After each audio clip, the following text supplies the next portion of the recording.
शहादत से भरा पड़ा है झारखंड। 1912 में ये मांग उठी थी पहली बार तरीके से।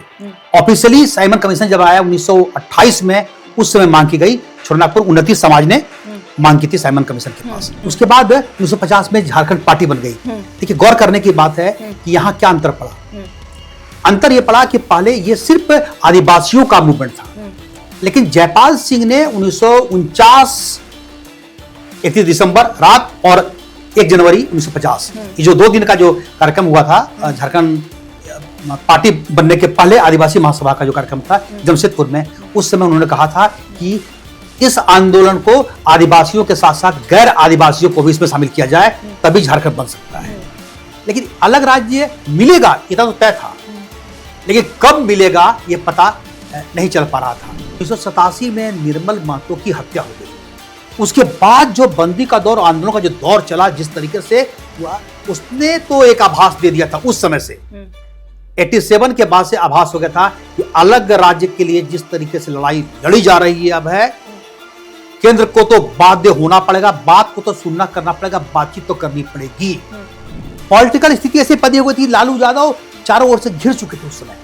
सरकार बचाए, उन्होंने बिहार का विभाजन करना उचित समझा कि एक बार जब उन्होंने कहा था कि झारखंड बनेगा तो मेरी लाश बनेगा है। झारखंड वो स्टेट है जहां प्रकृति ने सब कुछ दिया है। आज झारखंड 25 वर्ष का हो गया है। युवा झारखंड आज से ठीक 25 साल पहले झारखंड के पहले मुख्यमंत्री के तौर पर बाबूलाल मरांडी शपथ ले रहे थे। तब फिजाओं में कल के भविष्य की आशा, उम्मीद और किरण तैर रही थी।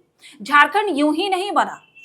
दशकों के लंबे संघर्ष, बलिदान और आंदोलनकारियों के संघर्ष की दास्तां है, और इसी दास्तां से लिया हुआ राज्य है झारखंड। झारखंड की बलिदान और झारखंड राज्य के संघर्ष को जानने के लिए आज हमारे साथ एक ऐसे शख्स मौजूद हैं जिन्होंने झारखंड को पूरी तरह से जिया है, इसके संघर्षों को देखा है और देखा है कि किस तरह से झारखंड राज्य हासिल किया। जी हाँ, आज हमारे साथ वरिष्ठ पत्रकार अनुज सिन्हा जी मौजूद हैं, जिन्होंने झारखंड राज्य को अस्तित्व में आते हुए देखा है। सर, आपका बहुत बहुत स्वागत है हमारे चैनल। धन्यवाद। सर, सबसे पहला सवाल तो यही होगा कि आपने झारखंड को देखा, जब झारखंड राज्य अलग हुआ, उसके संघर्षों को देखा, उसके बलिदान को देखा, जब हजारों लोगों की गिरफ्तारी हुई, आपने वो भी देखा। क्या आपको तब लगा था कि झारखंड राज्य जो है अस्तित्व में आएगा? सिर्फ देखा और जिया नहीं। जानकारी के लिए कि झारखंड सरकार ने, आयोग ने मुझे झारखंड आंदोलनकारी घोषित किया है, ऑलरेडी है। वो दौर ही था, हम पत्रकारिता में आए ही थे इसी उद्देश्य को लेकर करके था। और उस दौर में बहुत कम लोग थे पत्रकारिता में जो अलग झारखंड राज्य का सपोर्ट करते थे। बहुत कम अखबार होते थे जो अलग राज्य के सपोर्ट में खड़े होते थे। झारखंड का विरोध, क्योंकि अधिकांश पेपर से आते थे, वो सब अखबार आता था बिहार से, पटना से था, तो पटना के अखबारों में सपोर्ट नहीं के बराबर था। हम लोग 84 में अखबार में आ गए थे। 1984 में प्रभात खबर खुला था, उसी समय से हम जुड़े थे। उसके पहले रांची एक्सप्रेस था। 1988 में भाजपा ने जब सपोर्ट कर दिया अलग राज्य का, वनांचल राज्य का, तब जाकर रांची एक्सप्रेस ने भी लिखना शुरू किया। तो आंदोलन का दौर था, बड़ी खतरनाक था, लेकिन ऐसा लगता नहीं था कि इतनी आसानी से अलग राज्य मिलने वाला है। घटनाएं घटती थी लगातार, वो एक दौर ही था। अगर बात करें उस समय का, तो 85 में गोलीकांड हुआ, उसके पहले तो 80 में हुआ गोलीकांड, जिसका आपने जिक्र किया है। शहादत से भरा पड़ा है झारखंड। 1912 में ये मांग उठी थी पहली बार तरीके से। ऑफिशियली साइमन कमीशन जब आया 1928 में, उस समय मांग की गई। छोटानागपुर उन्नति समाज ने मांग की थी साइमन कमीशन के पास। ये था, लगातार चलता रहा। 1939 में, 38 में बन गई थी आदिवासी महासभा। 1939 में जब जयपाल सिंह यहाँ पर आए जनवरी में और आदिवासी महासभा के सभापति का पद संभाला, उसके बाद से आंदोलन तेज हुआ, लोगों को एकजुट करना शुरू हुआ। लेकिन वो लगा उसमें भी मास मूवमेंट बन रहा था। दौर आ गया उसके बाद झारखंड पार्टी, जब देश आज़ाद हुआ उसके बाद 1950 में झारखंड पार्टी बन गई। देखिए गौर करने की बात है कि यहाँ क्या अंतर पड़ा। अंतर ये पड़ा कि पहले ये सिर्फ आदिवासियों का मूवमेंट था, लेकिन जयपाल सिंह ने 1949 31 दिसंबर रात और 1 जनवरी 1950 ये जो 2 दिन का जो कार्यक्रम हुआ था झारखंड पार्टी बनने के पहले आदिवासी महासभा का जो कार्यक्रम था जमशेदपुर में, उस समय उन्होंने कहा था कि इस आंदोलन को आदिवासियों के साथ साथ गैर आदिवासियों को भी इसमें शामिल किया जाए, तभी झारखंड बन सकता है। तो जयपाल सिंह का क्या विजन था, पहली बार उसी समय ये तय हुआ और ये उसमें जो पार्टी की जो नीति थी उसमें बन गई और उसका नामकरण चेंज कर दिया गया आदिवासी महासभा से झारखंड पार्टी। उसके बाद पहले जो पहला चुनाव हुआ उसमें बहुत अच्छा किया झारखंड पार्टी ने, दूसरा चुनाव हुआ लेकिन चल रहा था, कांड होते गए। आपने जो सवाल किया था उसका आंसर है कि 80 के बाद तो बहुत घटनाएं घटी है, लेकिन अलग राज्य मिलेगा ये तो तय था, लेकिन कब मिलेगा ये पता नहीं चल पा रहा था। खाली हमें जैसे मेरे जैसे लोगों को नहीं, बड़े पैमाने पे राष्ट्रीय स्तर पर चर्चा होती थी कि हल्ला करने दीजिए, कुछ होने वाला नहीं है, क्योंकि सपोर्ट कहीं से था नहीं। लेकिन 1986 में जब आजसू का गठन हुआ और 1987 में निर्मल महतो की हत्या हो गई, उसके बाद जो बंदी का दौर, आंदोलन का जो दौर चला जिस तरीके से हुआ, उसने तो एक आभास दे दिया था उस समय से। 87 के बाद से आभास हो गया था कि अलग राज्य के लिए जिस तरीके से लड़ाई लड़ी जा रही है अब है, केंद्र को तो बाध्य होना पड़ेगा, बात को तो सुनना करना पड़ेगा, बातचीत तो करनी पड़ेगी। और उसी का नतीजा था, जो आंदोलन का नतीजा था कि सरकार ने, केंद्र सरकार ने पहली बार बातचीत के लिए आजसू की टीम को चुपके से बुला लिया था, है ना। वो ऑफिस से बातचीत नहीं थी, बुला लिया था। बूटा सिंह उस समय थे, गृह मंत्री थे, उन्होंने बुलाया था और आजसू की टीम यहां से गई थी। तो ये जो आभास हो गया था, उसके बाद जब बातचीत का दौर शुरू हो गया, इसका मतलब है कि आप अब आगे बढ़ रहे हैं। फिर तो लंबा आंदोलन चला, फिर हर दल के लोग रहे हैं, लेकिन तब क्लियर हुआ था, हालांकि ये मालूम था कि बिहार किसी भी हालत में जल्दी मानने वाला नहीं है, आसानी से नहीं मान लगा। और ये मांग थी उस समय बाकी राज्यों को भी काटकर, मध्य प्रदेश को काटना था, ठीक है, उड़ीसा को और बंगाल को, तो ये तीनों राज्य नहीं काटे गए। एक कमेटी बनी थी 1989 में, committee on Jharkhand matters, BS लाली जिसके वो थे की अगुवाई में बनी थी कमेटी, वो सरकारी कमेटी थी। तो उस समय ही 3 राज्यों ने स्पष्ट कर दिया था कि हम लोग तो मानने वाले नहीं हैं। तो जाकर रणनीति बदली और तय हुआ कि बिहार के हिस्से को ही काट के बनाया जाएगा। तो बहुत क्लियर था कि जब बिहार के हिस्से को बना के जाने वाला है, तब तो और मामला आसान हो गया है, आगे बढ़ेगा। तो जिस तरह से आपके जो विचार हैं, आपकी लेखनी है, वो झारखंडी मानस से ओतप्रोत है। 25 साल आज के दिन हम जब देखें, झारखंड अलग राज्य बन गया, उस दिन की आपकी खुशी कैसी थी? आप खुद कह रहे हैं कि आपको झारखंड आंदोलन के रूप में, आंदोलनकारी के रूप में देखा जाने लगा था, तो उस दिन की खुशी आपकी कैसी? हम लोग लिखते खूब थे और सारे लोग तो अपने बैच के लोग, जो लोग भी जर्नलिज्म में भी यहाँ पर बैठे हुए सब हैं, जिस जगह हम लोग कर रहे हैं, जिस डिपार्टमेंट में हम लोग पढ़ते भी थे, वहां भी जो यहाँ के लोग हैं, लड़के लोग हैं, कई लोग आंदोलनकारी, विनोद भगत जो कि आजसू का अध्यक्ष बना था बाद में, राजेंद्र मेहता महतो, वो सब उसी बैच में हुआ करते थे, हम लोग के साथ में पढ़ते थे। ये सब लोग अलग राज्य के लिए लड़ने वाले लोग थे, बहुत करके थे। जब काउंसिल पहले बना, तो काउंसिल बनने के बाद तो आभास हो गया था कि अब तो झारखंड आपको बनाना ही है। जिस दिन विधेयक पारित हुआ था, पूरा झारखंड झूम रहा था खुशी से कि आज मतलब बरसों का सपना पूरा हो गया, यहाँ के लोगों का सपना पूरा हुआ है। जो लोग, जिन लोगों की शहादत जिन्होंने दी थी, उसके परिवार के लोग, है ना, किसी की 40 साल 50 साल पहले जिसके हस्बैंड मारे गए हैं, जब मालूम हुआ कि अब राज्य बन रहा है, तो उस खुशी की कल्पना नहीं कर सकते हैं। हम तो उस दिन अपने अखबार में खुशी का क्षण इस हेडलाइन से पहले पेज पे संपादकीय लिखे थे, और उस दिन हम जमशेदपुर के संपादक हुआ करते थे, उस समय था। फिर तो विधेयक पारित हुआ और अखबार भी निकालने का तैयारी कर और फिर चले गए घूमने के लिए। साक्षी एरिया हुआ करता था, सारे लोग सड़कों पर हैं, सड़क पर थे, उत्साह है, पटाखा चल रहा है। जिस अलग राज्य के लिए दोनों का पटाखा चला था, अलग राज्य के लिए आंदोलन के लिए चलता था पटाखा, लेकिन वो पटाखा होता था बड़ा पटाखा, है ना, देसी पटाखा, जिससे ट्रैक उड़ता था, बड़े बड़े घटना घटी, वो लोग करते थे, हम लोग करते हैं। और लेकिन उस दिन, जिस दिन राज्य बना, उस दिन सच में दिवाली मनाई गई, खुशी का ठिकाना नहीं था उनका। एक वाकया याद आता है, जो आपकी ही किताब जो दिसुम गुरु शिबू सोरेन आपने लिखा है, हाँ। उसमें ही, और ऐसे भी जिक्र आते रहता है, लालू यादव जो तत्कालीन मुख्यमंत्री थे बिहार के, उन्होंने एक शब्द में, साफ शब्दों में कह दिया था कि झारखंड अलग राज्य नहीं बनेगा, बनेगा तो मेरे लाश पर बनेगा। हाँ। यानी कि सीधे सीधे टकराव। शिबू सोरेन जो उस समय आंदोलनकारी थे, झारखंड राज्य को अलग करने की मांग को लेकर, वो लगातार आमना सामना कर रहे थे, उनके साथ ही तमाम और जो आंदोलनकारी नेता थे। इसको आप कैसे देखते हैं? लालू यादव क्यों झुके बाद में, या फिर क्या उन पे दबाव था, या फिर अस्तित्व, झारखंड का जो अस्तित्व था उसको लेकर इतना दबाव महसूस किया कि बाद में फिर ये राज्य अलग हुआ? इस चीज को बहुत आसानी से समझना बहुत मुश्किल काम भी है। पॉलिटिकल सीन जो बनता था, है ना, ऐसे कोई भी आदमी क्यों बनने देगा, बिहार को अलग होने देगा? क्योंकि सारी चीज जो रेवेन्यू है, जो मिनरल्स है, माइंस है, वो तो यहाँ से आता है, झारखंड से आता है।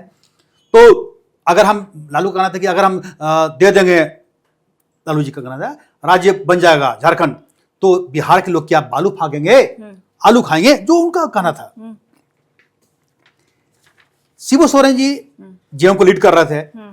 यहाँ गौर करना कि उस समय झारखंड मुक्ति मोर्चा आगे इस आंदोलन में, उसके अलावे कांग्रेस ने भी सपोर्ट किया था। कांग्रेस भी अलग राज्य के पक्ष में, ज्ञान रंजन थे, जो कि कांग्रेस में रहने के बावजूद जब कांग्रेस ने अलग राज्य की मांग को नहीं माना था, तब भी आंदोलन करते थे, सभा करते थे, अपनी पार्टी के नीतियों के खिलाफ में जाकर भी।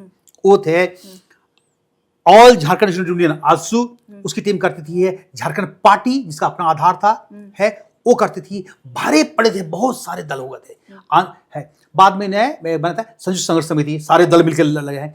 तो ये सब मांगे होती थी, ये सब लोग मिलके अलग आए। अब सवाल है कि नहीं देंगे। पॉलिटिकल जब लालू यादव को है पूरे मेजोरिटी में रहे, कोई चिंता नहीं थी, तब तक उन्होंने अलग राज्य का विरोध किया। लेकिन जब कभी सरकार बचाने की बात हुई, गौर करना है, सरकार बचाने की, जब उनको संकट का सामना करना पड़ा, उस समय उन्होंने प्रयास किया कि हम हर तरीके से सुविधा देकर झारखंड मुक्ति मोर्चा के जो विधायक हैं उनको हम अपने पाले में कर दें। उसीलिए कई बार झारखंड मुक्ति मोर्चा के कुछ विधायकों ने अलग गुट बनाकर भी सपोर्ट कर दिया लालू यादव को, इसलिए कि सरकार बची रहे। तो डिवीजन भी हुआ, माडी गुट बना, विनोद बिहारी महतो जी थे, उनका गुट बना, सब चलता रह गया है। ये सब स्मूथली चल रहा था, सरकार बनी, कभी ये कभी वो है। जब 2000 का मामला आया है, तो उस समय भी उनको सरकार बचाने के लिए सपोर्ट की जरूरत पड़ी।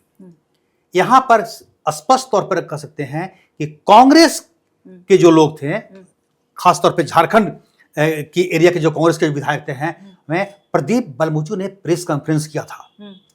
विधायक तो थे, उस अध्यक्ष तो थे कि नहीं, हमको याद नहीं पड़ रहा है।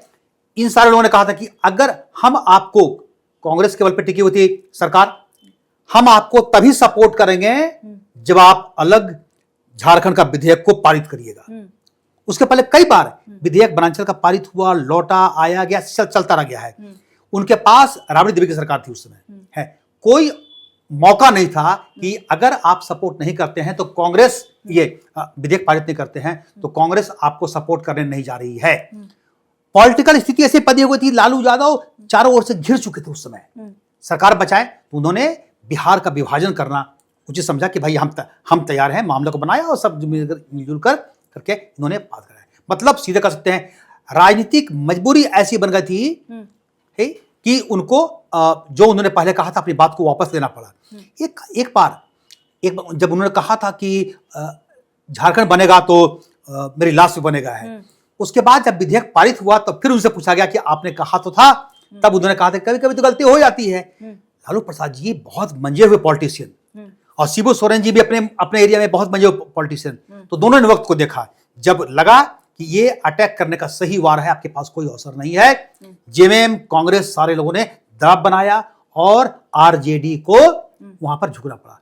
उस समय बाद के दिनों में जेएमएम जो है वो एनडीए के खेमे में आ गया था, जिस समय विधेयक लाया गया था उस समय आ गया था, है। तो ये स्थिति बनी थी और पॉलिटिकल जो सिनेरियो था वो अनुकूल नहीं था लालू प्रसाद जी के।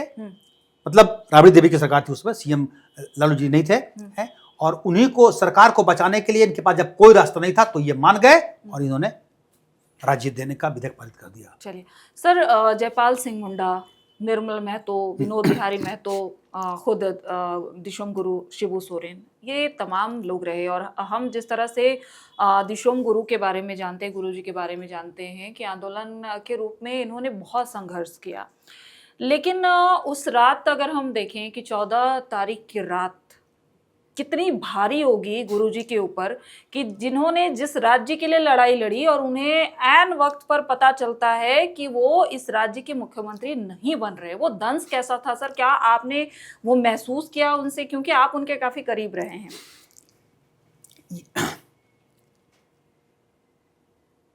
ये लंबा चला था।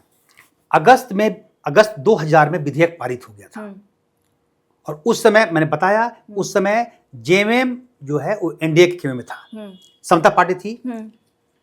और ये लेकिन क्या था कि डेमोक्रेसी में एक चीज है कि जिनकी संख्या ज्यादा होती है वो उनका एज होता है। उस समय जो विधायकों की संख्या थी वो झारखंड मुक्ति मोर्चा की वो कम थी। तो शिबू सोरेन को भरोसा था कि इसके बावजूद चूंकि वो फ्रंट मोर्चा पे रहे हैं, इसीलिए डेफिनेटली उनको अवसर मिलेगा, वो चल रहा था। और उन्होंने कहा था कि जब बिहार में सरकार बनी थी तो उस समय भी नीतीश कुमार जी की सरकार को बनाने में हमारा रोल रहा था। आरजेडी के साथ नहीं थे उस समय गुरु जी रहा था, तो ये इसलिए हमको कहेंगे। तो बाद में ये लंबा चला। शिबू सोरेन जी गुरु जी जॉर्ज से मिले, बाकी लोगों से मिले कि आपने आश्वासन दिया था, कहा था कि जब राज्य बनेगा तो मौका मिलेगा, जेएम को मौका मिलेगा और हमारा सीएम आप होंगे हैं। धीरे धीरे करते कई लोग मुकरे, कई लोग चुपचाप लगा दिए हैं। चूंकि बाबूलाल मरांडी जी उस समय केंद्र में मंत्री थे, वन एवं पर्यावरण मंत्री हुआ करते थे वाजपेयी जी की सरकार में, तो चला। लेकिन भाजपा किसी हाल में नहीं चाहती थी कि हमारी संख्या है, हम सरकार बना सकते हैं, जो संख्या घट रही है वो हम पूरा कर सकते हैं। समता पार्टी उस समय, समता पार्टी और कुछ निर्दलीय को लेकर कर सकते हैं। तो ये हुआ, तो गुरुजी को लगा कि हमको बनाया जाएगा। लेकिन एक महीना पहले, लगभग एक महीने पहले ये क्लियर हो गया था कि अब मौका नहीं मिलने वाला है। तो गुरुजी समय देते रहेंगे कि अब करिए है। वाजपेयी जी से जाके उनकी मुलाकात हुई है, सब जगह से उनको लगा कि नहीं, अब मौका नहीं आने वाला है। कांग्रेस ने इस बात को महसूस किया कि अब हम कूदते हैं, कि आप अगर अलग होते हैं एनडीए से तो हम लोग आपको सपोर्ट करेंगे, आगे बढ़ेंगे। तभी तो संख्या नहीं हो रही थी ना। तो गुरुजी की टीम ने यहाँ पर घोषणा कर दी और पटना में बैठक हुई। फिर चले गए गुरुजी आरजेडी कांग्रेस के साथ कर है कि हम लोग इसको देखते हैं। लेकिन तभी संख्या बल कम थी। रांची में बैठक हुई, अशोका होटल में बैठक हो रही है। उस दिन तो हम थे जिस दिन शपथ ग्रहण समारोह हो रहा था। उसमें भी लास्ट मौके तक दिक्कत हुई थी बहुत ज्यादा, शपथ को लेके थोड़ा डिले भी हुआ था, इन चीजों को लेकर हुआ था। गुरुजी दुखित थे और झारखंड को भी लगता था, लोगों को लगता, हर कोई को लगा कि इनको पहला मुख्यमंत्री बनने देना चाहिए, बनने दीजिए है। हालांकि संख्या कम थी, भाजपा किसी भी हाल में, बीजेपी है उसको नहीं चाहती थी कि हम छोड़े। उसमें भी दो लोग थे भाजपा में भी, कड़िया मुंडा जी थे और बाबूलाल जी थे। तो एक बीजेपी के जो टॉप टीम जो थी उसमें भी अलग अलग थे। एक ग्रुप चाह रहा था कि कड़िया मुंडा जी बन जाए और एक ग्रुप चाह रहा था कि बाबूलाल जी बने। विधायक जो अधिकांश विधायक थे और बाबूलाल जी के साथ थे, कड़िया मुंडा जी इसी और खुलकर वो कड़िया मुंडा जी बहुत भले व्यक्ति को कभी बोलते भी नहीं थे। अब आप एक बिल्कुल नई चीज हम बता रहे हैं कि आमतौर पर हम लोग बात नहीं करते हैं पॉलिटिशियन से कि क्या करना है। उसी दौरान एक मौका आया था, गुरु से हमारी बात हो रही थी। गुरु जी ने कहा था, उनको लग गया था कि अब हमको सरकार हम नहीं बना पाएंगे और हमको भाजपा मौका नहीं देगी। तो उन्होंने एक तरीके से कड़िया मुंडा को भी आगे करने का प्रयास किया था। उन्होंने कहा था, हमसे बात हुई थी कि कड़िया मुंडा जी को मैसेज दे देने के लिए कि अगर वो आगे बढ़ते हैं तो हम लोग उनको सपोर्ट करने को तैयार हैं, वो अपना जो भी होगा कारण से। तो ये मैसेज कड़िया मुंडा जी को हम टेलीफोन से हम बात किए थे, उस समय दिल्ली में बात किए थे। कड़िया मुंडा जी भाजपा के बहुत समर्पित कार्यकर्ता रहे हैं, लीडर रहे हैं, बहुत ही हिलने वाले नहीं व्यक्ति रहे हैं। तो चूंकि इनको लगा था, गुरुजी को लगा था और कांग्रेस को भी सबको लगा कि अब जो नाराजगी है हो सकता है कि सरकार बन जाए करके था है। लेकिन कड़िया मुंडा जी ने साफ साफ कहा था कि आप उनको बता दीजिए कि बहुत डिले हो गया है और मैं रांची अपना आ रहा हूं, मैं अपने हिसाब से देखूंगा जो भी करके होता है। तो कड़िया मुंडा जी तैयार नहीं हुए उस चीज़ के लिए। हमारा काम था सिर्फ मैसेज उनको तक फोन से बताया ना कि ये शिवसेना का प्रस्ताव है, आप क्या बोलना चाहते हैं। तो उन्होंने कहा कि मैं कुछ नहीं बोलूंगा, वो है। मैं फिर बताता हूं कि वो जनसंघ के समय से रहे हैं तो बहुत ही डिवोटी रहे हैं और उन पर कभी इस तरह की अंगुली नहीं उठी कि यहाँ से वहाँ जा रहे हैं, बहुत मर्यादा था। फिर बाबूलाल जी से भी हमारी बात हुई थी उनके में, तो वो सब चीज़ ये दौर चला और गुरुजी दुखित तो थे, हंगामा भी हुआ था। उसके पहले एक रैली हुई थी रांची में 21, 22, 23 अक्टूबर होगा, उस समय बड़ी रैली हुई थी। वहाँ भी गुरुजी ने का आह्वान किया था कि हम लोग घेरेंगे, सब कुछ करेंगे, सारा कुछ था आंदोलन का। लेकिन जिसके पास विधायक होता है और केंद्र में सरकार उनकी थी तो हर कुछ अनुकूल था बीजेपी के लिए, तो उन्होंने सरकार बनाई। सर, झारखंड के गवर्नेंस को आपने बहुत करीब से देखा है। 25 साल हो गए झारखंड को, लेकिन जो विकास आना चाहिए था पटरी पर वो नहीं आ पाया, जबकि इसके साथ के कई राज्य जो हैं वो बहुत आगे निकल गए। तो क्या लगता है आपको, इसको कैसे देखते हैं? नहीं, हम उसके हमेशा खिलाफ रहे हैं कि तुलना करने के। ठीक है, एक सपोज करिए कि 3 परिवार है, अगल बगल में 3 जहां आप रहती हैं उनके, एक आपके घर में एक कोई लड़का है, उसकी शादी हुई है, उसके बगल में एक घर है, वहां भी एक की शादी हुई है और एक और है। तीनों को 1-1 साल के बाद एक बेटा या एक बेटी जो भी होता है होते हैं। तीनों की दिशा 3 होती है, तीनों का ग्रोथ रेट अलग होता है, तीनों के साथ परिवार है, तीनों नहीं बन सकता है आईएएस। किसी का झुकाव सिविल सर्विस की ओर होगा, किसी का बिजनेस की ओर होगा, कोई लॉ करेगा, अलग अलग होता है। और हर के का फाइनेंशियल पोजीशन अलग भी हो सकता है, उसके परिवार का माहौल अलग हो सकता है। तो तीनों राज्य की स्थितियां बिल्कुल अलग थी, झारखंड बिल्कुल अलग था। इसलिए उत्तराखंड कुछ आगे बढ़ गया, छत्तीसगढ़ आगे बढ़ गया, उसको हम लोग भूल जाएं। झारखंड में क्या हुआ, अगर तुलना करना है तो हम लोग ये देखेंगे कि बिहार के साथ रहते हुए झारखंड में की जो स्थिति थी और अब कहां पहुंचा। तो इसमें बहुत क्लियर है कि बिहार के विभाजन के बाद बिहार भी आगे बढ़ा और झारखंड भी आगे बढ़ा। और ठीक है, ग्रोथ रेट कम हो सकती, ये सब कम हो सकता है, जो उम्मीद की कोई सीमा नहीं होती है। झारखंड इन 25 सालों में आगे बढ़ा है। सरकार चाहे बाबूलाल जी की हो या अर्जुन मुंडा की हो या शिबू सोरेन की हो या हेमंत सोरेन जी की हो या मधु कोड़ा जी की हो, सारे लोगों के समय में झारखंड अप में ही गया है। वो दिखता है पर कैपिटा इनकम में। पर कैपिटा इनकम आज की तारीख में झारखंड में 1,25,000 रुपए के आसपास अभी पहुंच, लगभग आसपास होगा। एग्जैक्ट डाटा तो आपको नहीं कर सकते हैं। बिहार से बेटर। बिहार के समय जो बजट था झारखंड का 2001 के आसपास में है, वो 7,000 करोड़ का था। आज 1,40,000 करोड़ का बजट है। तो ये पैसा आ रहा है। अगर और समझाना है आसान में कि क्या हुआ है, तो एक दौर था जब हम 1939 की बात करते हैं तो 39 में जो सभा हुई थी जयपाल सिंह की, उन्होंने मांग की थी कि रांची में बिहार गवर्नमेंट से है, उस समय जो लोग थे लेफ्टिनेंट गवर्नर से, कि एक कॉलेज आप दे दीजिए रांची में पढ़ाई के लिए। एक कॉलेज के लिए तरसता था रांची उस समय है। सेंट कोलंबस कॉलेज सिर्फ था, हजारीबाग का कॉलेज था। ये था एजुकेशन का हाल। जिस समय राज्य बना बिहार के साथ था, उस समय के कॉलेजेस को देखे, यूनिवर्सिटी को देखे, आज को देखे। सड़कें क्या थी, आज क्या है, क्योंकि पैसा इस एरिया से जाता था। रेवेन्यू कोयले का रॉयल्टी है और आयरन ओर का सबका रॉयल्टी जो भी होता था, वो पैसा झारखंड दे रहा है। यहाँ के लोग प्रदूषण से मर रहे हैं, खदानों में है, पैसा जा रहा है बिहार को, और खर्च क्या कर रहे हैं, मामूली राशि, कि उनको पता होता है। जैसे अगर आप किसी मकान में रहती हैं और लगता है कि आपको मकान अगले महीने खाली कर देना, 2 महीने खाली करना है, तो मकड़ा का जाल लगा हुआ है, तो कौन खाली करता है, तो ये साफ करता है, हमको तो खाली करना ही है, क्यों करेंगे, आज निकल अलग होता है। झारखंड के साथ वही दोहरा रवैया अपनाया जा रहा था। यहाँ पैसा, इस एरिया में पैसा खर्च बहुत कम से कम, जब कभी नाराजगी हुई तो हल्का पैसा गया, फंड का भाव था। वहां से देखे सिंगल रोड खत्म, पुल पुलिया खत्म, बिल्डिंग नहीं, सारी चीजें थी। तो जो लोग उन दिनों के रोड को देखते हैं, झारखंड के रोड को, और आज देखते हैं 4 लेन और 6 लेन, वो देखे है। जितना इंफ्रास्ट्रक्चर आज की तारीख में है, क्या था आज किस एरिया में फ्लाईओवर देखिए रांची में वो हुआ है। रांची में पूरे झारखंड में आज कई अच्छे यूनिवर्सिटीज यहाँ पर हैं, सरकारी यूनिवर्सिटी की संख्या बढ़ गई है, लोगों के पास पैसा आ रहा है, जो वाहन है शायद ही कोई परिवार होगा आज की तारीख में शहरों में या आसपास के इलाकों में, सेमी अर्बन भी कहेंगे हैं, जिसके घर में गाड़ी नहीं हो, मतलब टू व्हीलर हो या फोर व्हीलर हो। कहाँ था, मुहर खोजने पर एक फोर व्हीलर मिलता था है। तो ये जो संपन्नता आई कहाँ से आई, पैसा है। पैसा क्यों आया, झारखंड अलग राज्य बना, इसका अलग मॉडल है। जो पैसा दूसरे राज्यों में जाता था झारखंड में वो यहाँ।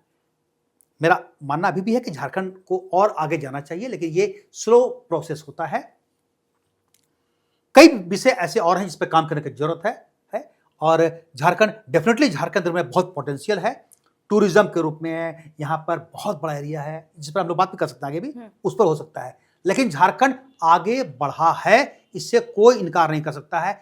जिसको भी दिक्कत होती है कि नहीं पीछे गया है, वो अपने परिवार की स्थिति को उस समय की तुलना अभी से कर ले, उसको मालूम हो जाएगा कि वो नीचे गया है कि ऊपर गया है। हाँ, और आगे जा सकता था और आगे जाएगा, हम लोग उम्मीद करना चाहिए है, लेकिन उम्मीद को नहीं छोड़ना चाहिए। बेहतर हुआ है और बेहतर हो सकता है और बेहतर होगा।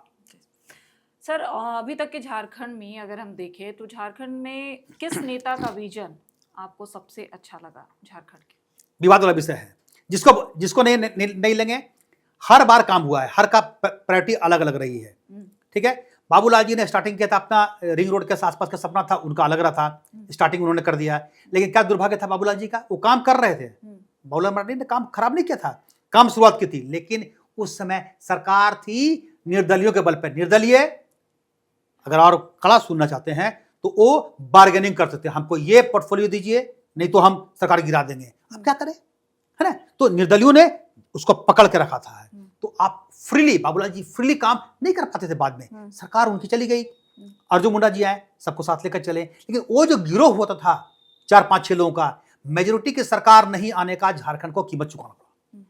ये बड़ी राज है, ये चलता रहा। उसके बाद गुरु जी भी आए तो भी वही स्थिति बन गई, कोई सपोर्ट इधर कर रहा है, कोई इधर नहीं कर रहा है। तो झारखंड 2014 तक झारखंड मेजोरिटी की सरकार के बिना चलता रहा और उसका खमियाजा कोई भी मुख्यमंत्री कैसे निर्णय करेंगे, या तो सरकार कमाइए।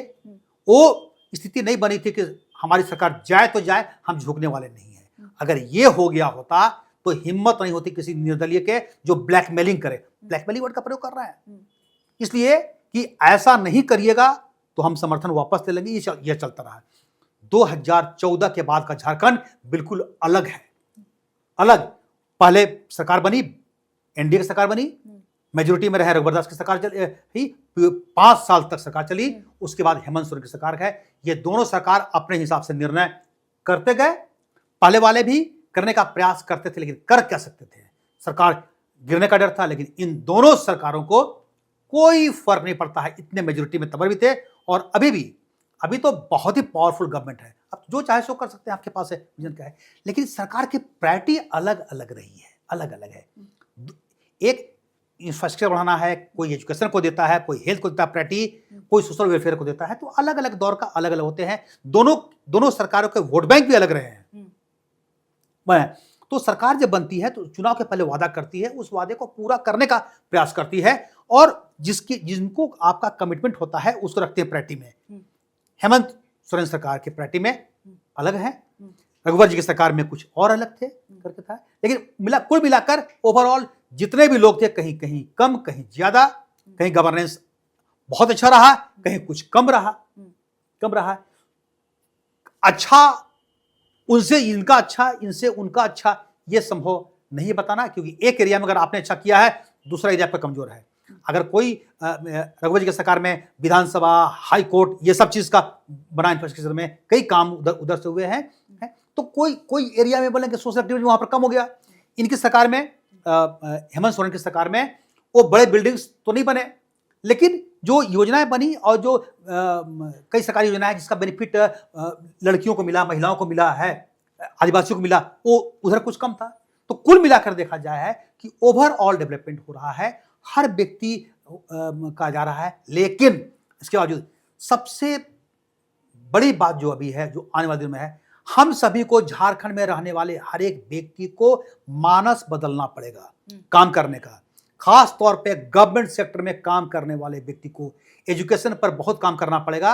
एजुकेशन और हेल्थ 2 एरिया है। पैसा अगर आप सरकारी कर्मचारी हैं, पैसा आप गवर्नमेंट का लेते हैं, तो काम आपको करना पड़ेगा।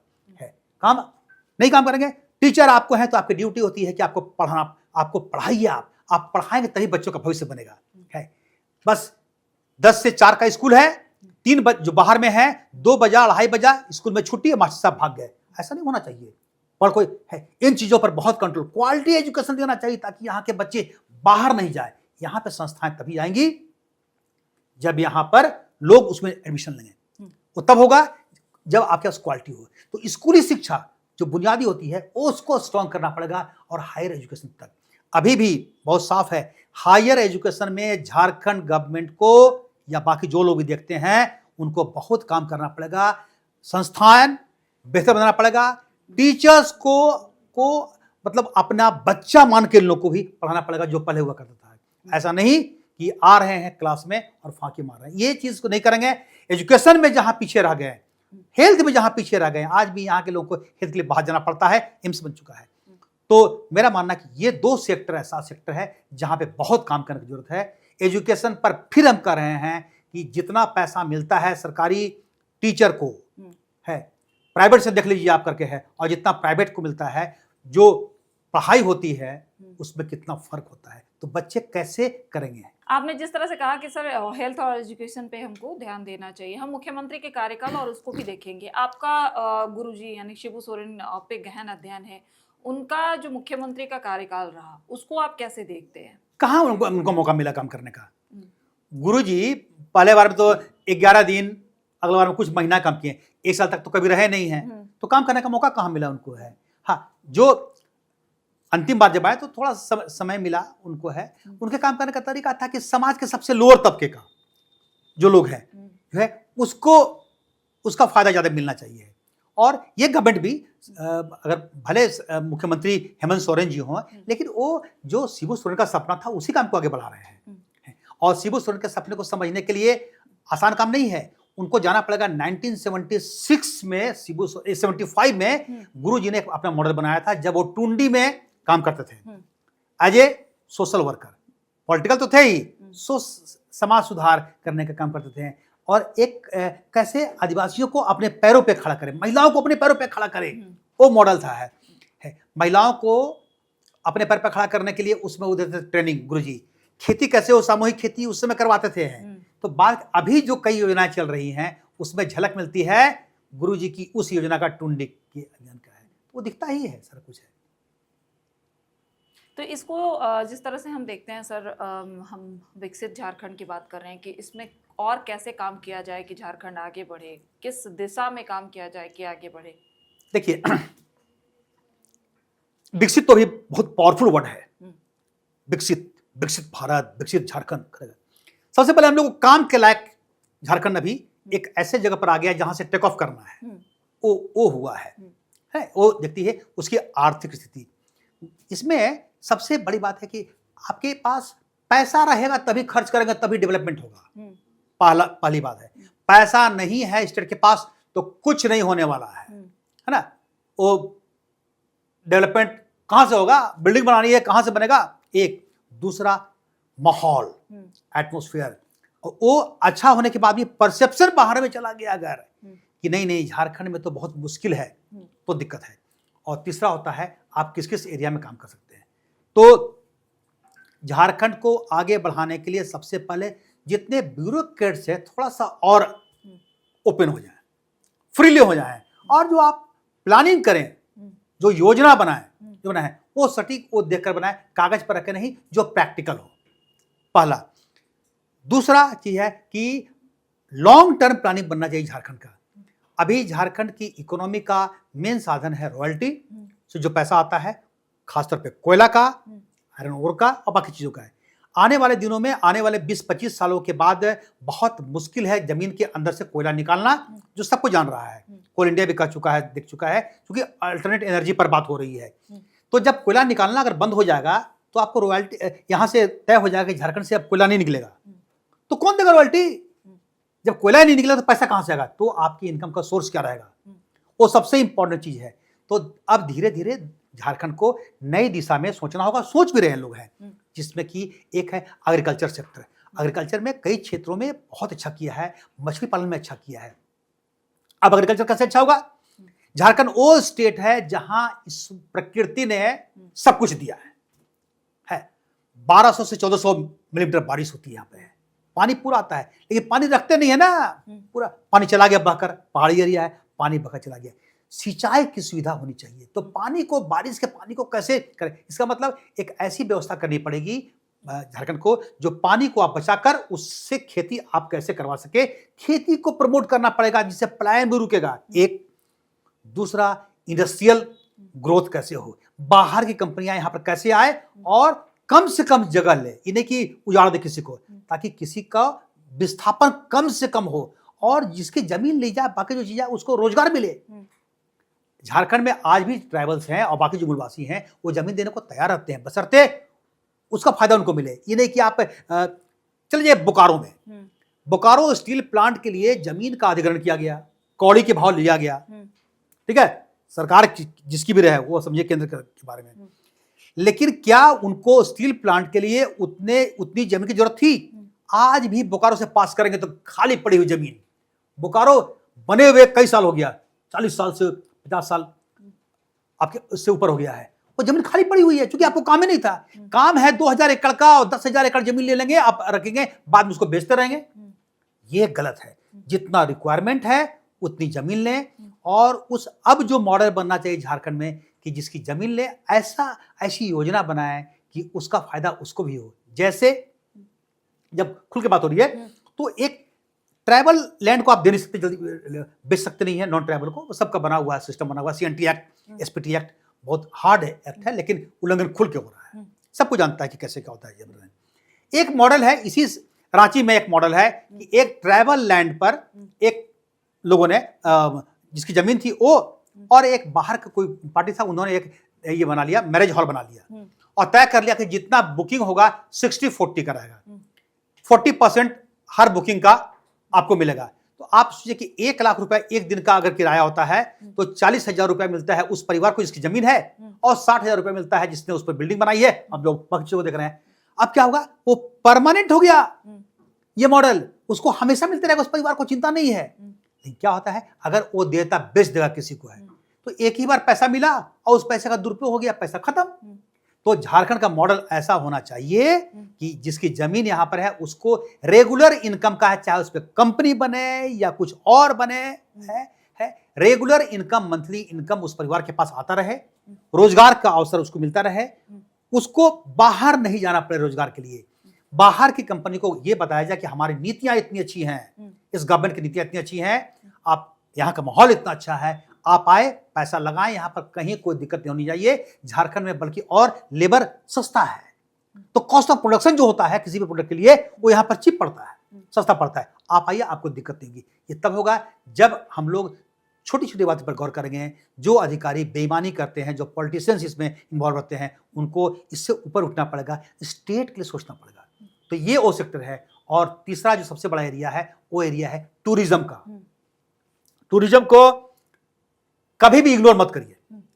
झारखंड ऐसा स्टेट है जिसको झारखंड में रहकर यहां लोग समझ नहीं सकते हैं। हम लोग यहां जो लोग भी रहते हैं देखते हैं कि हरा भरा सब कुछ है, तो क्या है, तो है, पहाड़ है, ये झरना इतना सुंदर झरना है, तो है, क्या होगा? अरे जब बाहर जाइएगा और उजाड़ मिलेगा, रेगिस्तान मिलेगा, है, पेड़ नहीं है, पहाड़ नहीं है, और जब वहां से लोग यहां लौट कर आएगा, देखिएगा तब लगता है कि अरे झारखंड कितना अच्छा है। तो जिन लोगों को समझना है झारखंड को, चले जाइए बाहर में उजाड़ा जगह पर और वहां से घूम कर आइए, तब मालूम होता क्या होता है। झारखंड की हरियाली, यहाँ की जलवायु, जो क्लाइमेट है, इतना अच्छा है, इतना बढ़िया है। टूरिज्म के दृष्टिकोण से यहाँ कई अद्भुत चीजें हैं। जो चीज आप हिमाचल में पाते हैं, जो चीज आप सिक्किम में पाते हैं, यहाँ किरबिर और नेतरहाट क्या उससे कम है।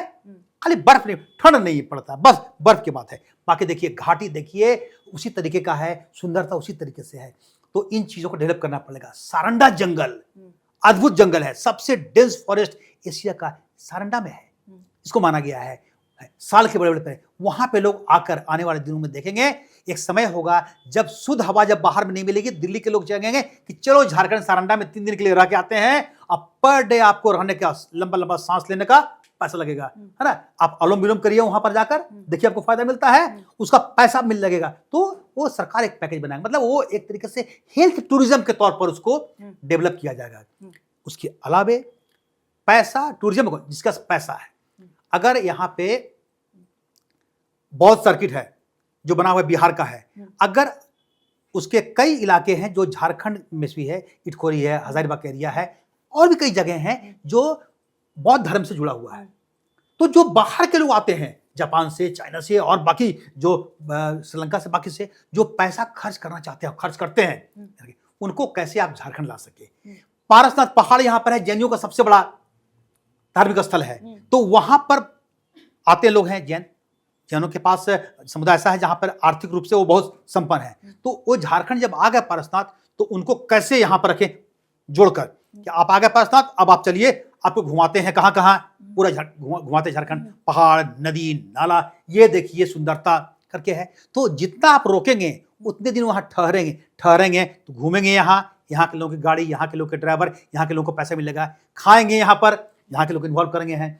अगर आप छोटी छोटी झोपड़ी बनाकर जो आप उनको रोकते हैं गांव में, चलो ओली हाथू वहां रोकते हैं, सिक्योरिटी और कोई नहीं, गांव के लोग के गांव झोपड़ी में रहेंगे। तो जो बॉम्बे में रहा हुआ आदमी है, जो मद्रास में रहा हुआ है और उसको चाहिए कि जंगल में आकर रहेंगे, तो गांव में जाकर रहें, वो गांव का खाना खाए, बिल्कुल सात्विक भोजन, बढ़िया खाना जो भी खा रहे हैं आप खा रहे हैं, वो आपको मिल रहा है, घर का खाना मिल रहा है, शुद्ध खाना मिल रहा है शुद्ध हवा, और आप देख रहे हैं।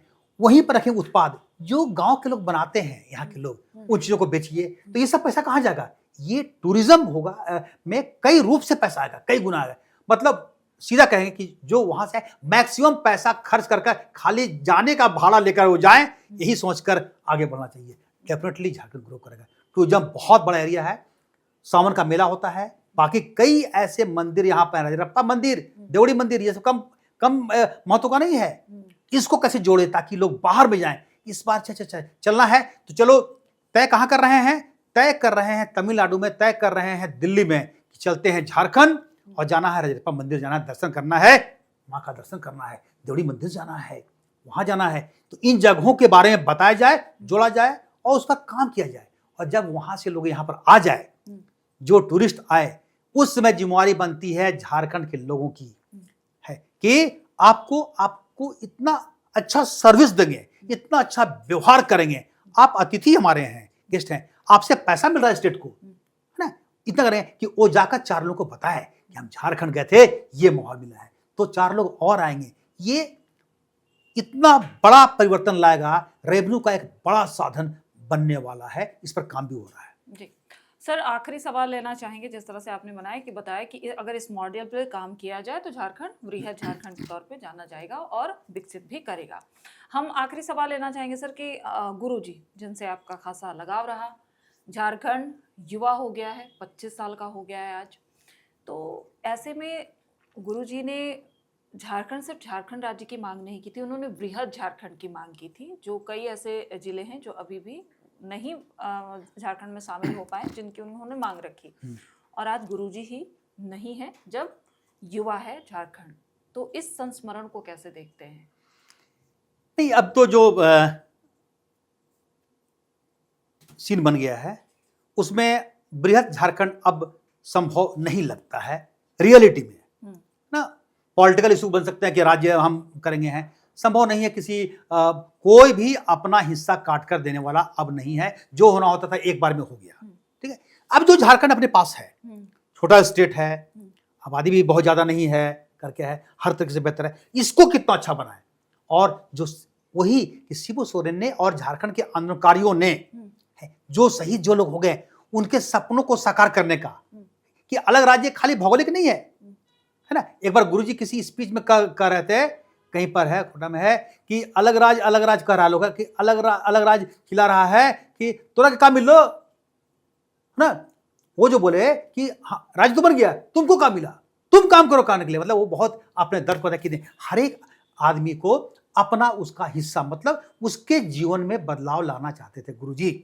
मतलब आया भी है, करता है, लेकिन जितना ज्यादा बदलाव आएगा, जितना ज्यादा खुश रहेंगे झारखंड के लोग, है जिसके ऐसे ऐसे भी लोग मिलेंगे झारखंड में, कभी आप लोग घूमी भी होंगी, कि जिसकी जमीन के नीचे सोने की खान मिली, बड़े बड़े मिले हैं, उसके परिवार के लोग को बाहर में 2-2 पैसे के लिए भटकना पड़ा है। ये सीन है, ये सच्चाई है। उसी तरीके से झारखंड के लिए जान देने वाले, जिसके बल पे राज्य बना और आज लोग सब लोग शासन में जो लोग हैं, ये लोग हैं या इसके पहले भी रहे हैं, सब लोग का अवसर मिला है। लेकिन उसमें सारंडा या जो कोल्हान के अंदर के एरिया में, संथाल के अंदर में जो लोग मारे गए थे, उनके परिवार के लोग आज किस हाल में हैं। अगर वो लोग अच्छी स्थिति में हैं, उनको मौका मिला, गोवा गोलीकांड के लोगों को नौकरी मिली थी, तो अच्छा है। अगर एक भी परिवार ऐसा रहता है जिसके दादाजी या पिताजी मारे गए या जिसके हस्बैंड मारे गए और आज जो परिवार भटक रहा है, तो दुर्भाग्य है। तो वैसे लोगों को खोज कर निकालना पड़ेगा, जिनकी बदौलत राज्य बना। 25 साल हो गया, एक नई पीढ़ी आ गई है, तो उनको, आपको हर तरीके से झारखंड के जो आंदोलनकारी हैं, उनको जितना जो अभी जिंदे हैं, जो सपोर्ट करना है, सहयोग करना है, अभी कर दीजिए। जितना डिले होगा उतने लोग मरते जाएंगे करके है। तो ये बड़ा काम है, खोज के निकालना उन लोगों को है और उनके साथ न्याय करना, ताकि बाद में लगे कि हाँ, जिन लोगों ने जान दी, शहादत दी, उसका भी हिस्सा बनता है झारखंड में, और वो कुछ पैसा नहीं मांग रहा है, उसको कहीं भी रोजी रोटी का कुछ साधन दे दीजिए आप, बस। तो उनको खोज के निकालना ये बड़ा काम होता है, इस काम को करना चाहिए है। और यही काम जहां भी आज गुरु जी होंगे, विनोद बाबू होंगे, जो लोग अधिकारी हैं, जयपाल सिंह जी होंगे, सारे लोग, हर दौर में काम हुआ है, कहीं ज्यादा कहीं कम है, और हर लोगों का योगदान रहा है।